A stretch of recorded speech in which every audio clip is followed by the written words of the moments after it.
Hey guys, welcome to today's video. My name is Lucas. And now in this YouTube channel, what I do is I post around 5 videos a week covering the hottest and most interesting workflows when using Claude Code or Codex. And in today's video, what I want to do is I want to show you my favorite skills and MCPs to use with these two tools, specifically for design engineers. So guys, without further ado, let's go ahead and get started. Now, before we get started, I'd love to invite you all to my Discord community, the Creator Network. We get together every single weekday to talk about different tools and topics and workflows. So if you guys are interested in joining that, link is down in the description below. Now in today's video, I'm going to be using Codex. You can use Claude Code, like I said, but for the past few days, I kind of prefer Codex. And I'm going to be showing you these examples in this brand new file that I created. Now, the first skill that I want to show you here is called the Grill Me skill, and it's by this guy called MagicPath. And essentially what this is that you give it a description of what you want to do, and it interviews you relentlessly about every aspect of this plan until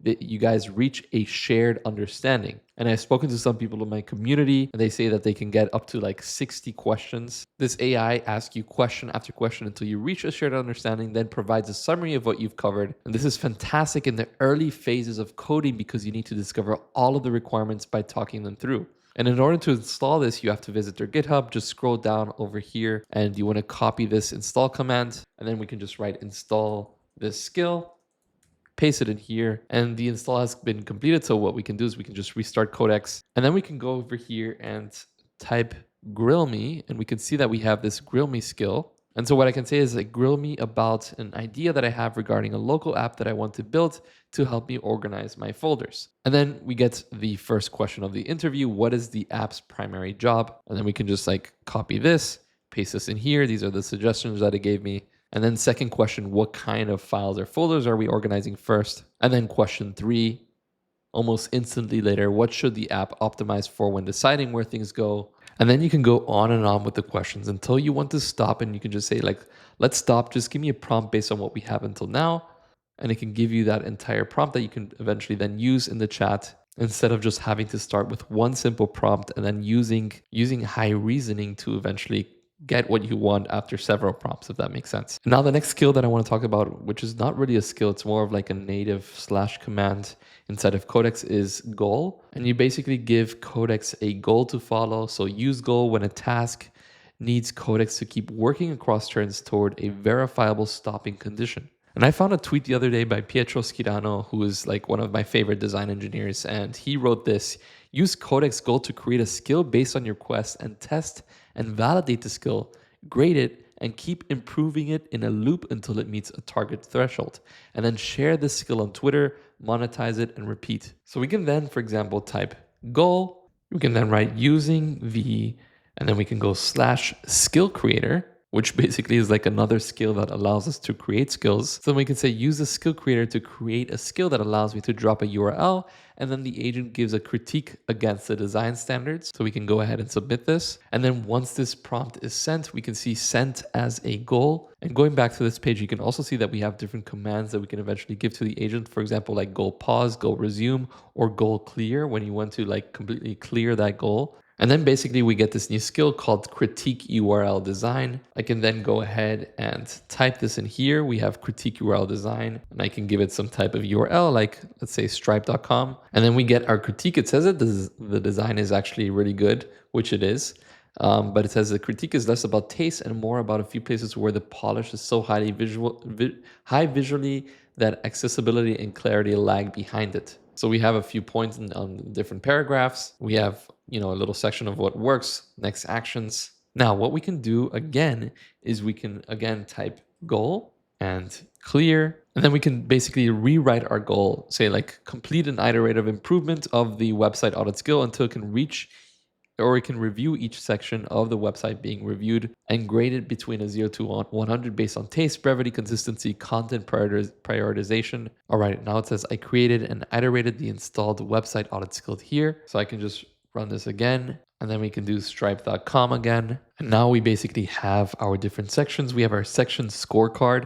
header, taste, brevity, consistency, prioritization, etc., etc. And we can then take this skill and kind of run this whenever we want in any of our Codex conversations. All right, so the next skill that I want to show you guys is actually a pretty interesting one because we're going to be opening our browser over here, and I'm going to search for MagicPath.ai. And you don't need a paid account for this. You can do this completely for free before you write anything in the comments below. And you want to create a new design over here. And once you open this up, what you can do is you can click on Connect Agent. And this is like this skill command that you can basically also paste into the chat. And we can write install this skill and paste this in like that. And it says that MagicPath has been installed. We just have to restart Codex. And then we can just type like, can you see my current project?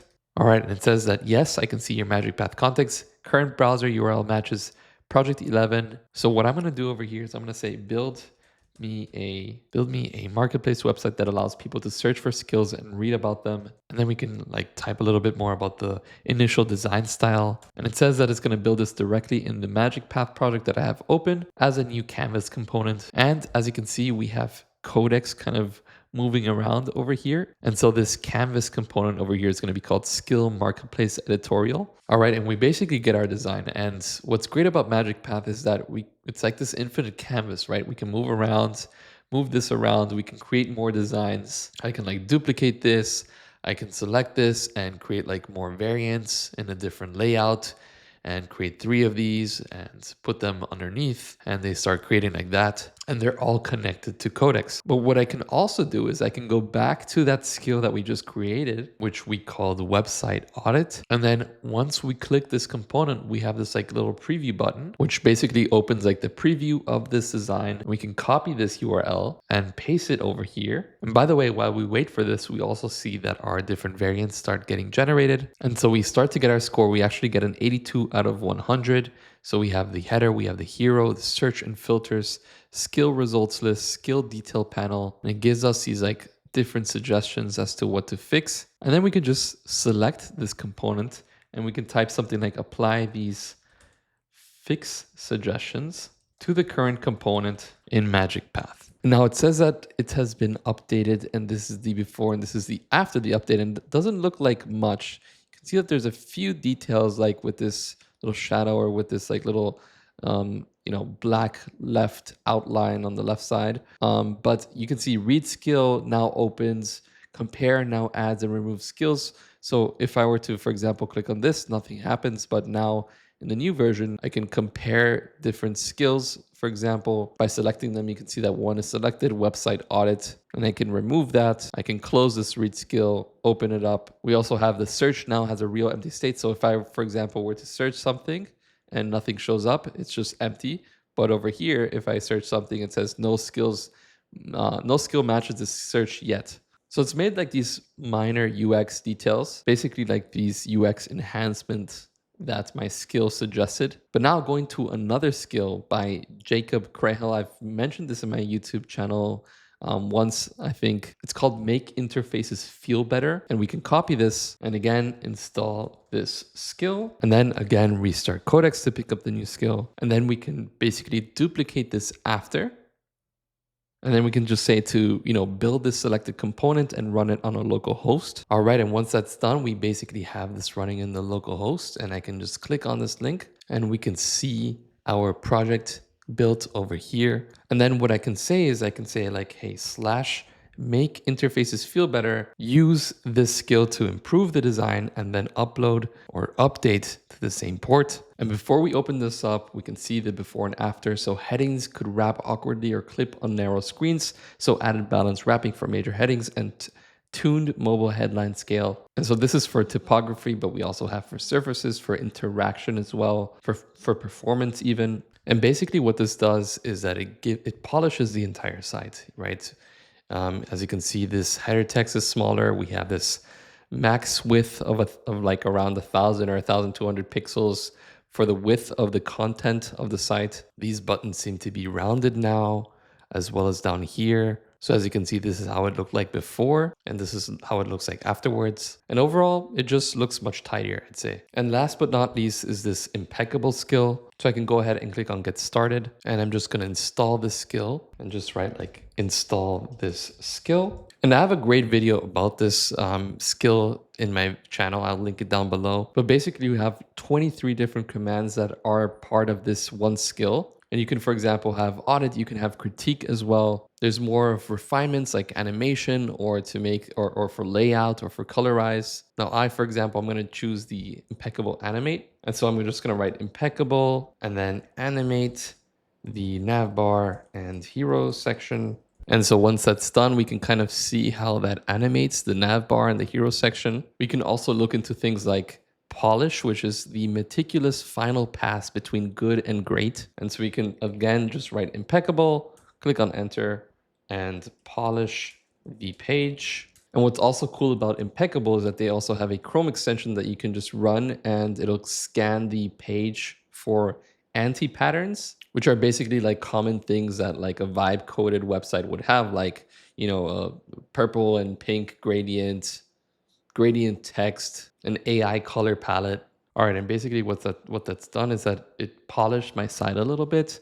So in the skill marketplace editorial, which is down here, we have a broader search indexing, accessible press and expanded states, required submit fields, and an inline success state. So I can maybe, for example, like click on this and we have different types of button states. I can see also with the filters that we have like this nice little motion for these buttons as I hover over them, and also up here in the nav bar. But then we can also like use Impeccable to kind of redesign the page. So we can do like /impeccable build me a pricing page or redo this hero section. So I'm just gonna write Impeccable redesign this page. And basically what that gives us is like a new kind of look. We get something like this, which is pretty interesting. It has this new sticky scroll effect on the right side.